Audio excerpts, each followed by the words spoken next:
Okay. So again, the first drill, he's going to push, and I'm taking the static drill, which is he's pushing, I'm letting the energy go through me, and it's just going down to the ground. Okay? Now I'm going to keep the ground vector, but change the back angle. And he is still doing the same. He's keeping his ground vector as he's pushing. Then we're going to move it. He has to go back and accept the ground vector. Give me a little more, please. I'm going to go in a little more. There you go. And then he goes. And the key part of this drill is that when I change directions, I'm not shutting it off to change directions. I'm here, and I push. It never goes off. Give me a little more.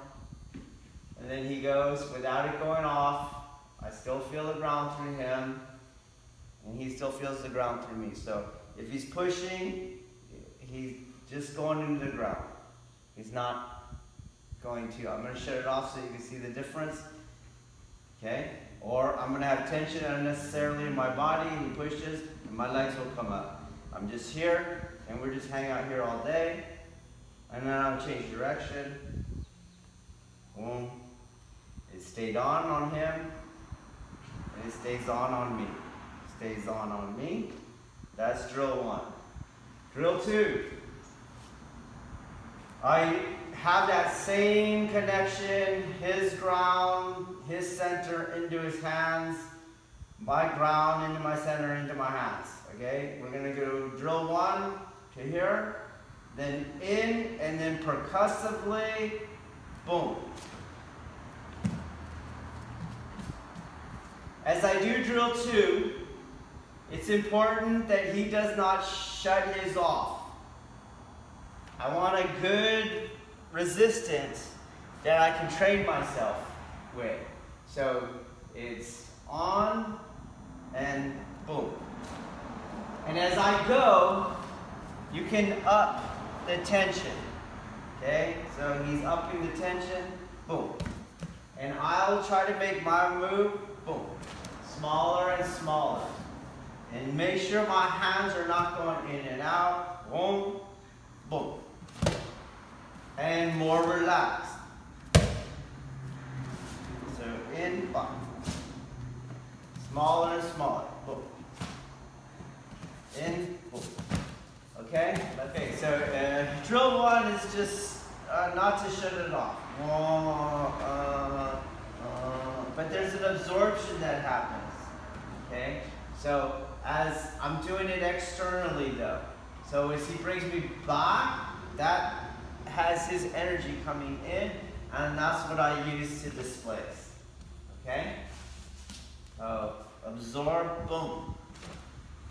And the smaller I make that, the closer I'm going to be to drill 3. Okay? So I'm going to go, this time I'm going to start going forward. I'm going to go forward. And then he comes back, boom. And I take that in. So he comes in, boom. Boom. Boom. So the other one, I was young, pushing. On this one, he's coming in, and he's hitting that ground. Do you get it? Okay, so in, boom. Boom. Boom. Boom. Okay, try to, so again, there's still a disequilibrium formula. So it's still based on basic support, center of gravity, line of gravity. Okay?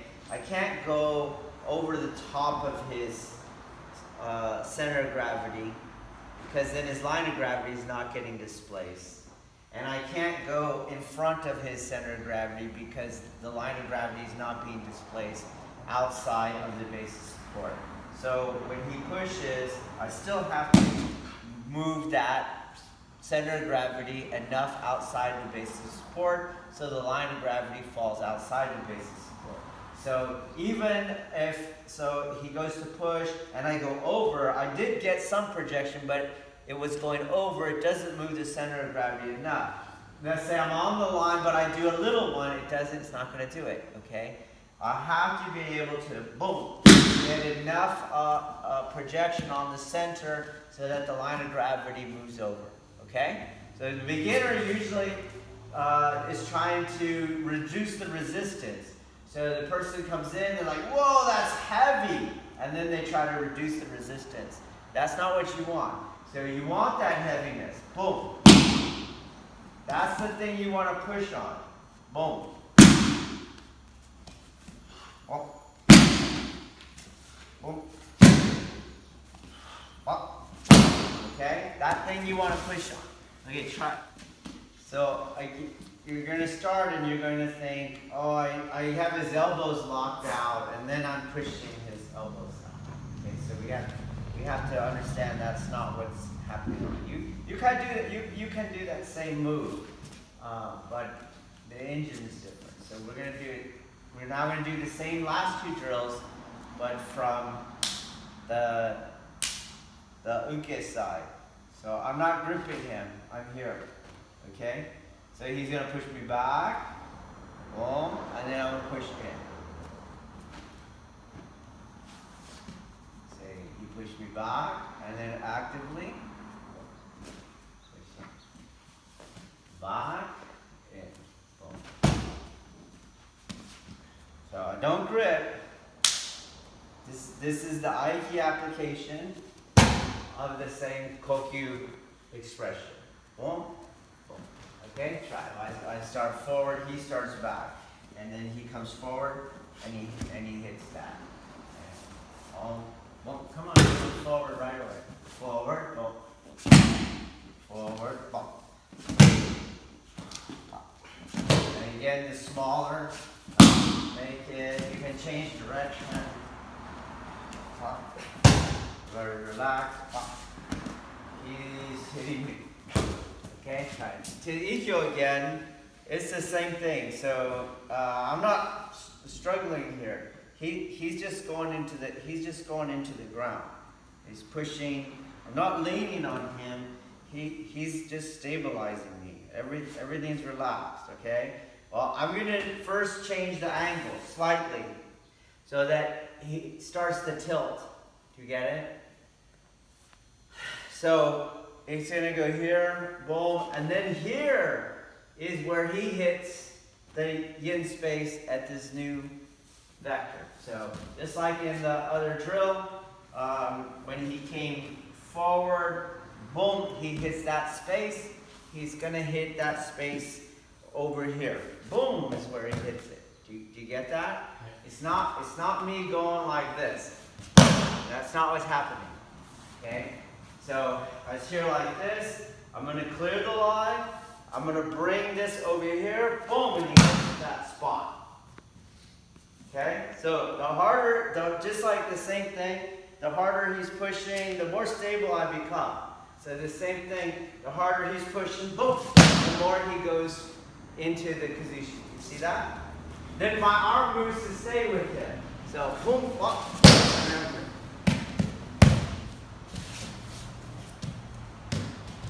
so it's not me manipulating him. You see? It's just another Kokyu projection. So boom, boom, boom. In. Boom, boom. In. Boom, up. In. Boom, up.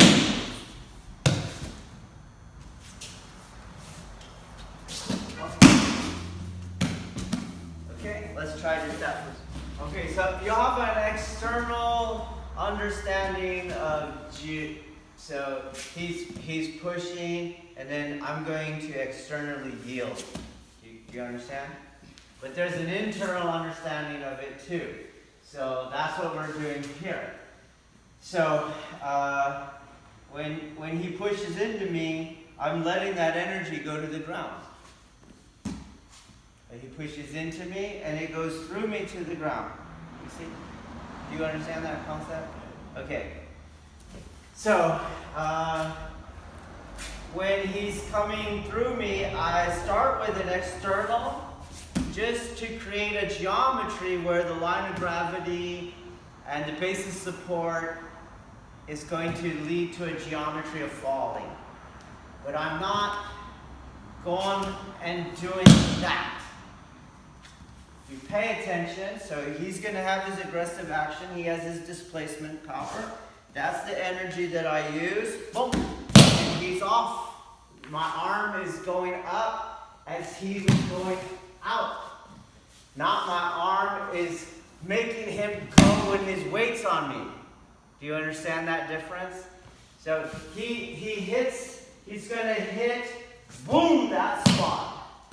And at the angle he's at, it creates the topsy-turvy effect. It's not me going here and moving him with my inner shoulder and having external leverage advantage. It could be a leverage advantage, but if he's strong enough, it might not be. It's like the boulder's big enough, my stick might not be enough to move the boulder, okay? This is internal. So he goes and boom, boom, he hits that, and my arm stays up with him. So boom, boom, he hits that. So if you pay attention where he hits it, he's got to hit it at the bottom.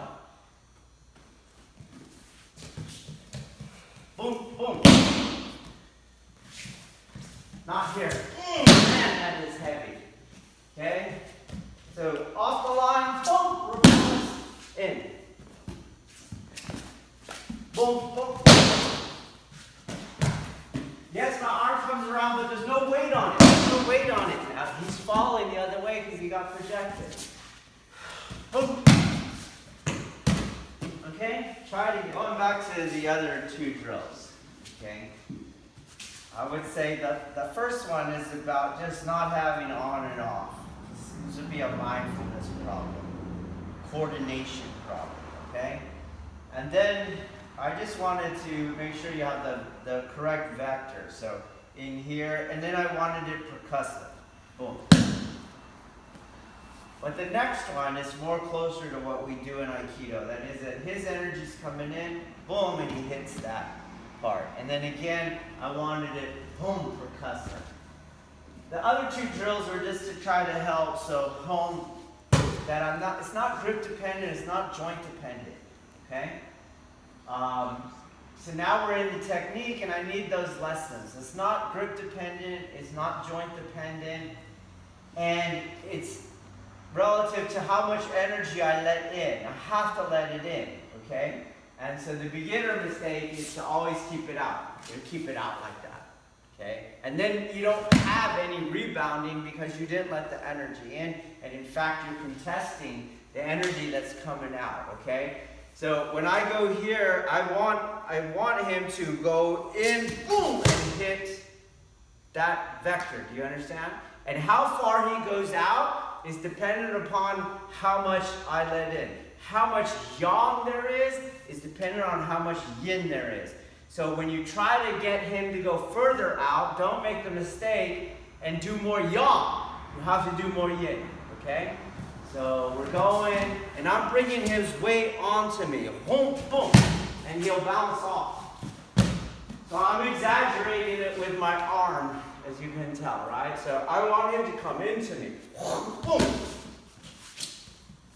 And I want him to hit that ground vector at that angle. Boom. Now I can do the same thing in the technique. Boom. The difference is whether this arm's pushing or whether this arm is letting his energy still come in. Boom. And he hits that spot. So boom, boom.